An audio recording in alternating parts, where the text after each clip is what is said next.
Hello दोस्तों, कैसे हो आप सभी। उम्मीद करता हूं कि आप सभी बहुत अच्छे होंगे। तो आज के वीडियो क्लास 10th के सभी स्टूडेंट के लिए वेरी इंपॉर्टेंट होने वाला है, क्योंकि आज के इस नए वीडियो में हम क्लास 10th मैथ का जो हमारे पास चैप्टर नंबर 4 है, द्विघात समीकरण, उसका प्रश्नावली नंबर 4.2 का प्रश्न संख्या पहले को सॉल्व करेंगे, जो हमारे एग्जाम के लिए बहुत ही ज़्यादा इम्पोर्टेंट है। तो आइए अब हम बिना देर किए प्रश्न संख्या पहले पर चलते हैं।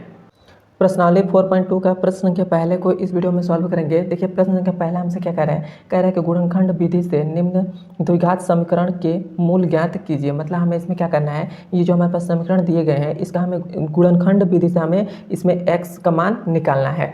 तो इसको कैसे हम गुणनखंड करेंगे, तो मैं आपको सबसे आसान तरीका बता रहा हूँ इसका गुणनखंड करने का। सबसे आसान तरीका क्या होता है, जो हमारे पास एक्स स्क्वायर रहता है उसका पहले गुणांक देखते हैं, इसका गुणांक क्या है। तो हमारे पास एक्स स्क्वायर का गुणांक क्या है, कुछ भी नहीं है, तो यहाँ पर 1 है।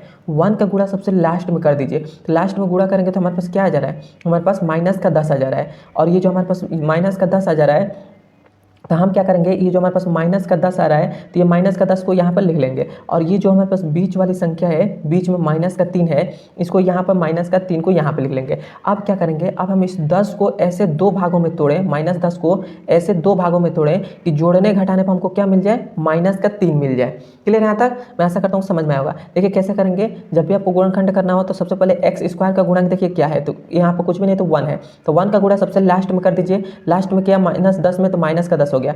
अब इस माइनस 10 को ऐसे दो भागों में तोड़िए कि जोड़ने घटाने पर माइनस का 3 आ जाए। तो सबसे पहले आप 10 तो किस जोड़ने घटाने पर माइनस का 3 आ जाए, तो कैसे आप दिमाग में आ जाएगा, आपके फटाक से दिमाग में आएगा कि माइनस माइनस 10 को कैसे दो भागों में तोड़ें कि हमको माइनस का 3 मिल जाए। आपके दिमाग में ऐसे ही फटाक से नहीं आएगा। तो सबसे आसान तरीका है कि 10 जो हमारे पास 10 है, ये देखिए कि किस किस के पहाड़े में आता है। तो एक तो आता है 2 और 5, मतलब 2 पच्चे 10 होता है, तो 2 और 5 के पहाड़े में आता है। उसके बाद और तो किसी के पहाड़े में आता नहीं है, तो 2 और 5 को ले लीजिए। अब माइनस 5 को अब में से 2 घटा देंगे, माइनस का 5 ले रहे हैं और प्लस का 2 ले रहे हैं, तो इसमें से घटाएंगे तो हमको माइनस का 3 मिलेगा। तो हम 2 और 5 को लेंगे, तो यहाँ पर क्या करेंगे, ये तो हमारे पास x square as it is रहेगा। और यहाँ पर हम क्या कर रहे हैं, माइनस का 5x ले रहे हैं, और इसमें से हम क्या करते रहे हैं, 2x को घटा दे रहे हैं, तो हमारे पास क्या मिल जाएगा, 3x मिल जाएगा।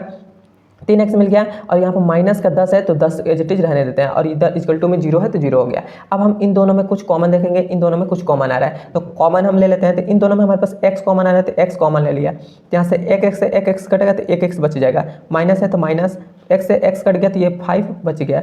अब यहाँ पर जो चिन्ह रहता है वहाँ पर ये लिख देते हैं, ये हो गया प्लस। इन दोनों में क्या कॉमन आ रहा है, तो इन दोनों में 2 कॉमन आया, तो 2 हमने कॉमन ले लिया, तो 2 से 2 कट गया तो ये बचेगा x। अब ये प्लस का है, ये माइनस का है, तो इन दोनों का गुणा होगा, तो प्लस माइनस का गुणा होता है तो हमेशा माइनस हो जाता है, तो माइनस हो गया। और 2 इसमें से 2 से कटाएंगे 10 को, तो कितने बार में कटेगा, 5 बार में, तो 5 कट गया तो 5 आ गया, और इक्वल टू में 0 तो 0 हो गया। अब हमारे पास ब्रैकेट में सेम संख्या आ गई है, मतलब हमारा गुणनखंड सही हुआ है। जब ब्रैकेट में सेम संख्या आ जाती है तो हम जानेंगे कि हमारा गुणनखंड यहाँ तक सही हुआ है। अब इन दोनों को एक ब्रैकेट में लिख लेते हैं, तो x माइनस का 5 एक ब्रैकेट में हमने लिख लिया, और ये जो बच रहा है इसको एक ब्रैकेट में। कैसे हम लिखते हैं, क्योंकि हम यहाँ पर कैसे करते हैं, ये जो हमारे पास x माइनस का 5 है, इन दोनों को हम कॉमन कर लेते हैं। तो ये हमारा क्या होता है, ये जो हमारे पास 2 पद मतलब है, तो इसमें से हमने कॉमन करते हैं, तो इस वाले में से कॉमन करते थे ये, और इसमें से दोनों में से कॉमन कर लिए तो ये हो गया। और ये जो हमारे पास बच रहा है x प्लस का 2, तो इसको एक ब्रैकेट में लिख लिया, और इक्वल टू में क्या है, 0 है तो 0 हो गया। अब हम क्या करेंगे, इन दोनों के बराबर में 0 लगा देंगे, तो ये हो जाएगा x माइनस का 5 इक्वल टू में 0, और इधर भी हमारे पास x प्लस का 2 इक्वल टू में 0। तो यहाँ से x का मान क्या निकलेगा, इधर माइनस 5 को इधर भेजेंगे तो ये हो जाएगा 5, तो x का मान निकल गया 5। और ये हमारे पास x का मान ये इधर क्या निकलेगा, माइनस का 2 निकलेगा।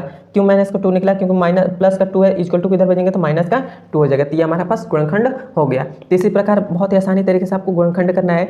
आइए मैं आपको दूसरा नंबर भी सवाल समझाता हूँ किस तरह से गुणनखंड करेंगे। तो मैंने आपको सबसे पहले क्या बताया कि एक्स स्क्वायर का गुणांक देखिए क्या है, इसका गुणांक 2 है, तो इस 2 का सबसे लास्ट में गुणा कर दीजिए। तो लास्ट में हमारे पास माइनस का 6 है, तो 2 का माइनस 6 में गुणा करेंगे तो हमारे पास क्या आ जाएगा, माइनस का 12 आ जाएगा। अब माइनस का 12 आ गया है, और ये बीच में संख्या क्या है, यहाँ पर कुछ भी नहीं है तो 1 है, एक्स का गुणांक क्या है, कुछ भी नहीं तो 1 है, तो अब हमें 1 आ गया। अब हम इस 12 को ऐसे दो भागों में तोड़ें कि जोड़ने घटाने पर हमको क्या मिल जाए, प्लस का 1 मिल जाए, मतलब 1 हमको मिल जाए, ये बीच वाला संख्या मिल जाए। तो आपको ऐसे तो दिमाग में फटाक से आएगा नहीं, तो आप क्या करिए, सबसे पहले देखिए कि 12 किस किस के पहाड़े में आता है। तो एक तो आता है 2 और 6 के पहाड़े में आता है, 2 और 6 के पहाड़े में आता है। तो 2 और 6 लेंगे तो हमारा काम नहीं बनेगा, क्योंकि 6 में से 2 घटा देंगे तो हमको 4 मिलेगा, लेकिन 4 हमें चाहिए नहीं, क्योंकि हमें 1 चाहिए। तो हम 2 और 6 को नहीं लेंगे, हम 4 और 3 को लेंगे। 4 तिया 12 होता है, तो 4 और 3 को लेंगे, क्योंकि 4 में से 3 घटा देंगे तो हमारे पास 1 बच जाएगा। तो हम यहाँ पर क्या लेंगे, हम यहाँ पर 4 और 3 को लेंगे। तो यहाँ पर हमारे पास 2x² है, तो 2x² एज इट इज रहेगा। और यहाँ पर प्लस का 4x ले रहे हैं, और यहाँ पर माइनस का 3x ले रहे हैं। 4x में से 3x घटा देंगे तो 1x बच जाएगा, और ये माइनस का 6 है, तो 6 एज इट इज रहेगा, इक्वल टू में 0 हो गया। क्लियर है। अब देखिए, अब हमारे पास इन दोनों में कुछ कॉमन आ रहा है, इन दोनों में कुछ कॉमन आ रहा है, तो कॉमन ले लेते हैं। तो इन दोनों में क्या कॉमन आ रहा है, 2x कॉमन आ रहा है, तो 2x कॉमन ले लिया। 2 से 2 कट गया, x से x कट गया, तो यहाँ पर 1x बचा है, तो 1x लिख लिया। फिर से प्लस है तो प्लस, x से x कट गया, और 2 दूना 4, तो 2 बचेगा। तो ये हो गया। माइनस वाले चिन्हों को यहाँ पे लिख लेते हैं, जो चिन्ह रहता है वही चिन्ह यहाँ पर लगा देते हैं। इन दोनों में क्या कॉमन देखा रहा है, तो इन दोनों में 3 कॉमन है, 3 कॉमन ले लिया। तो हमारे पास माइनस से माइनस कट गया, 3 से 3 कट गया, तो क्या बचेगा, x बचेगा, तो x हो गया। अब देखिए, माइनस माइनस गुणा होगा तो क्या हो जाएगा, प्लस हो जाएगा। तो ये हो गया प्लस। 6 में से 3 चला गया, मतलब 3 कटा दिया तो 2 बार में कटेगा, तो ये हो गया, मतलब 2 हो गया, और इक्वल टू में 0 हो गया। तो यह क्या हो जाएगा, ये ब्रैकेट में सेम संख्या आ गई, मतलब यहाँ तक गुणनखंड सही हुआ है। तो इस ब्रैकेट वाले को एक में लिख लेते हैं, तो x + 2 एक ब्रैकेट में लिख लिया, और ये जो हमारे पास है 2x - 3 इसको एक ब्रैकेट में लिख लिया, इक्वल टू में क्या हो जाएगा, 0 हो जाएगा। अब हम क्या करेंगे, x + 2 इक्वल टू में 0, एक बार इसके बराबर में 0 लगाएंगे, और एक बार 2x - 3 इक्वल टू में 0 इसके बराबर में 0 लगाएंगे। यहाँ से x का मान हमारे पास क्या निकलेगा, -2 निकल जाएगा। -2 कैसे निकला, क्योंकि इधर प्लस में 2 था, इक्वल टू किधर है, तो -2 हो गया।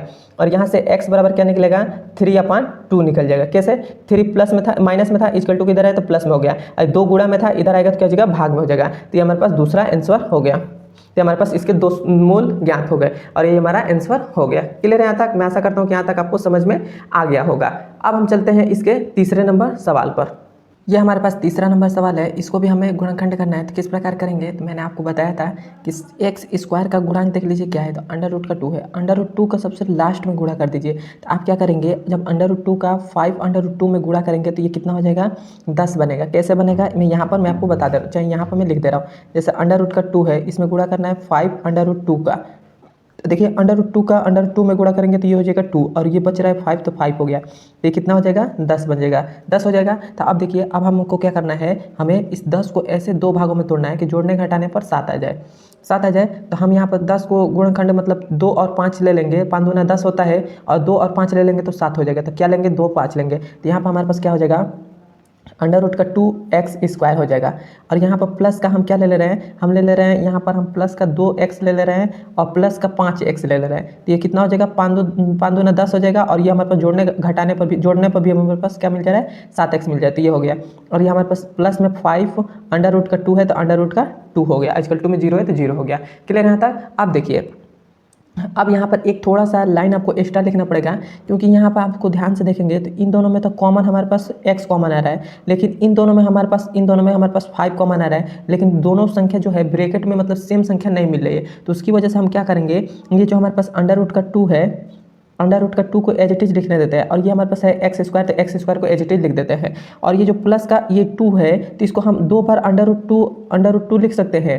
क्यों मैंने √2 लिखा, क्योंकि इस √2 को हम कॉमन लेंगे, इसलिए 2 बार √2 का मतलब होता है, 2 का मतलब होता है 2 बार √2 है। क्लियर है। उसके बाद x है तो x हो गया, फिर से प्लस का 5x है तो 5x, प्लस का 5 √2 है, तो ये हो गया 2 इक्वल टू में 0 हो गया। क्लियर है। अब हमारे पास यहाँ से देखिए, यहाँ से इन दोनों में क्या कॉमन आ रहा है, तो √2x कॉमन आ रहा है, तो √2x हमने कॉमन कर लिया। तो यहाँ से क्या बचेगा, √2 से 2 कट गया, x से x कट गया, तो यहाँ पर 1x बचा है, तो 1x हो गया। फिर से प्लस √2 से 2 कट गया, और x से x कट गया, तो √2 बच रहा है, तो √2 हो गया। क्लियर है तक। फिर से यहाँ पर प्लस है, तो प्लस हो गया। इन दोनों में क्या कॉमन दिखाई दे रहा है, तो इन दोनों में 5 कॉमन आ रहा है, तो 5 हम कॉमन ले लिए। 5 कॉमन ले लिए, तो 5 से 5 कट गया, तो x बचेगा। फिर से प्लस प्लस प्लस हो जाएगा, 5 से 5 कट गया, तो √2 बचेगा, इक्वल टू में 0। अब ब्रैकेट में सेम संख्या गई, तो मतलब यहाँ तक हमारा गुणनखंड क्या हुआ है, सही हुआ है। तब हम क्या करेंगे, इसको एक ब्रैकेट में लिख लेंगे, x प्लस का √2, और एक ब्रैकेट में इन दोनों को लिख लेंगे, तो √2x प्लस का 5 इक्वल टू में 0। यहाँ से x प्लस √2 एक बार इसके बराबर में 0 लगाएंगे, और एक बार √2x प्लस 5 इक्वल टू में 0 इसके बराबर में। यहाँ से x का मान क्या आ जाएगा, x का मान माइनस का √2 आ जाएगा, और यहाँ से x का मान क्या आ जाएगा, माइनस का 5 और बटा में √2 हो जाएगा। तो ये हमारे पास 2 मूल ज्ञात हो गए। और ये हमारा आंसर हो जाएगा। क्लियर है यहाँ तक? मैं आशा करता हूँ कि आपको तीसरा नंबर भी सवाल समझ में आ गया होगा। अब हम इसका चौथा नंबर भी सवाल यहीं पर करते हैं।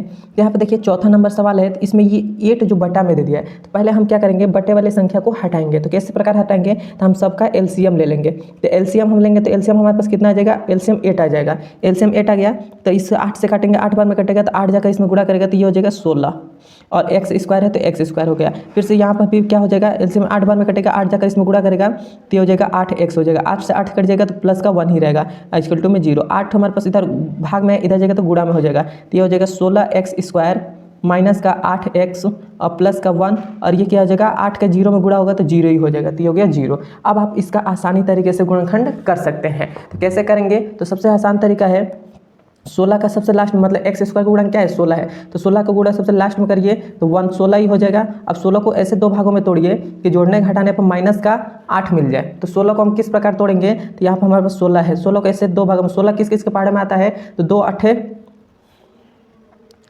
16 आता है, 2 8 16 आता है, तो 2 और 8 को लेंगे तभी भी नहीं होगा, तो हम किसको लेंगे यहाँ पर, और किस किस के पहाड़े में आता है, तो और 4 चौक को 16 होता है, जैसे 4 और 4 को ले लेते हैं, 4 चौक को 16 होता है और 4 4 को जोड़ेंगे तो क्या हो जाएगा, माइनस का 8 आ जाएगा। तो यहाँ पर हम 4 4 को लेंगे तो 16x स्क्वायर, और यहाँ पर प्लस नहीं माइनस का लेंगे क्योंकि माइनस में है, तो माइनस का 4x ले रहे हैं और माइनस का 4x ले रहे हैं, तो माइनस का 4x क्या हो जाएगा, माइनस का 4x क्या हो जाएगा, 8x हो जाएगा, और ये प्लस का 1 है तो प्लस का 1 हो गया, और ये इक्वल टू में 0 हो गया। इन दोनों में क्या कॉमन दिखाई दे रहा है, तो 4x कॉमन आ रहा है, तो 4x कॉमन कर लिया तो 4 चौक को 16 हो गया, 4 चौक को 16 हो गया, और 1 से x कट गया तो 1x बच गया, फिर से माइनस 4x से 4x कट गया तो 1 हो गया। अब यहाँ पर माइनस है तो माइनस, इन दोनों में क्या कॉमन आ रहा है, कुछ भी नहीं कॉमन आ रहा है, तो हम यहाँ पर 1 कॉमन ले लेते हैं। तो 1 कॉमन लेंगे तो ये 4x और ये प्लस माइनस गुणा होगा तो माइनस का 1 इक्वल टू में क्या हो जाएगा, 0 हो जाएगा। यहाँ से हमारे पास क्या बनेगा, तो हमारे पास ब्रैकेट में सेम संख्या है तो ये इनको एक ब्रैकेट में लिख लेते हैं, और ये जो हमारे पास बच रहा है 4x प्लस माइनस का 1, तो 4x माइनस का 1 इक्वल टू में 0 हो गया। तो ये हमारे पास क्या हो जाएगा, 4x माइनस का 1 इक्वल टू में 0, और ये भी हमारे पास 4x माइनस का 1 इक्वल टू में 0। यहाँ से x बराबर क्या निकलेगा, 1/4 निकल जाएगा, इधर भी x बराबर क्या निकलेगा, 1/4 निकल जाएगा। तो ये हमारे पास x का मान आ गए, और यही हमारा आंसर हो जाएगा। क्लियर है यहाँ तक? मैं आशा करता हूँ कि आपको चौथा नंबर भी सवाल समझ में आ गया होगा। अब हम चलते हैं इसके 5वें नंबर सवाल पर। तो यहाँ पर मैं 5वां नंबर भी सवाल इसके जस्ट नीचे ही लिख दे रहा हूँ। यहाँ पर 5वां नंबर सवाल देखिए हमारे पास क्या है, 100x स्क्वायर माइनस का 20x और प्लस का 1 इक्वल टू में क्या है, 0 है। तो ये हमारे पास 5वां नंबर सवाल है, इसको भी हम सॉल्व करेंगे गुणनखंड विधि से। तो कैसे करेंगे, सबसे हमने आपको क्या बताया कि x स्क्वायर का गुणन क्या है, 100 है, तो 100 का गुणा सबसे लास्ट में करिए, तो 100 का गुणा लास्ट में करेंगे तो 100 ही हो जाएगा। अब 100 को ऐसे दो भागों में तोड़िए कि जोड़ने घटाने पर माइनस का 20 आ जाए, 20 आ जाए, तो हम क्या करेंगे, 100 किस किस के पहाड़े में आता है, तो एक तो 10 दहा के 100 आता है, 10 10 को ले लेंगे, मतलब यदि हम 10 और 10 को ले लेते हैं, माइनस 10 को ले लेंगे तो माइनस का 20 आ जाएगा, तो हम क्या कह लेंगे, 10 10 को लेंगे। यहाँ पर हो जाएगा 100x स्क्वायर, यहाँ पर माइनस का 10x ले रहे हैं, फिर से माइनस का 10x ले रहे हैं, तो ये 20x हो गया, और ये प्लस का 1 है तो 1 इक्वल टू में 0 है तो 0 हो गया। अब देखिए अब हमारे पास इन दोनों में क्या कॉमन आ रहा है, तो इन दोनों में 10x कॉमन आ रहा है, 10x कॉमन ले लिया तो ये क्या बचेगा, 10x बच जाएगा इसमें, और इसमें से तो कॉमन चला गया, 10x कॉमन चला गया तो 1 ही ना बचेगा, तो 1 बच गया। अब यहाँ पर माइनस है तो माइनस लिख दिया, इन दोनों में कुछ भी कॉमन नहीं रहे तो 1 कॉमन ले लेते हैं, 1 कॉमन ले लिया। अब 1 कॉमन ले लेंगे तो सेम संख्या यही हो जाएगी, तो x 10x और यहाँ पर जो चिन्ह है, मतलब यहाँ पर माइनस और यहाँ पर प्लस है, तो इन दोनों का गुणा होकर यहाँ पर लिखता है, तो माइनस प्लस का गुणा करेंगे तो माइनस हो जाएगा, और वहाँ पर 1 है तो 1 हो जाएगा, इक्वल टू में 0 है तो 0 हो गया। यहाँ से हमारे पास ब्रैकेट में सेम संख्या है तो इसको एक ब्रैकेट में लिख लेते हैं, और ये जो बाहर है उसको एक ब्रैकेट में, 10x माइनस का 1 एक ब्रैकेट में लिख लिया, इक्वल टू में 0। यहाँ से हमारे पास क्या हो जाएगा, 10x माइनस का 1 इक्वल टू में 0 हो जाएगा, और इधर भी हमारे पास 10x माइनस का 1 इक्वल टू में 0। यहाँ से हमारे पास x बराबर क्या निकलेगा, 1/10 हो जाएगा, और इधर भी x बराबर 1/10 हो जाएगा। तो ये हमारे पास आंसर आ गया x का मान, और ये हमारा आंसर हो जाएगा। मैं आशा करता हूँ कि आपको ये 5वां नंबर भी सवाल समझ में आया होगा। तो आज के इस वीडियो में इतना ही, और ये वीडियो आपको कैसा लगा है कमेंट में ज़रूर बताइएगा, और सवाल आपको समझ में आया है तो मेरे चैनल पर नए हैं तो मेरे चैनल को सब्सक्राइब कर दीजिएगा। अब हम मिलते हैं इस अगले नंबर वीडियो में। वीडियो कैसा लगा है कमेंट में ज़रूर बताइएगा।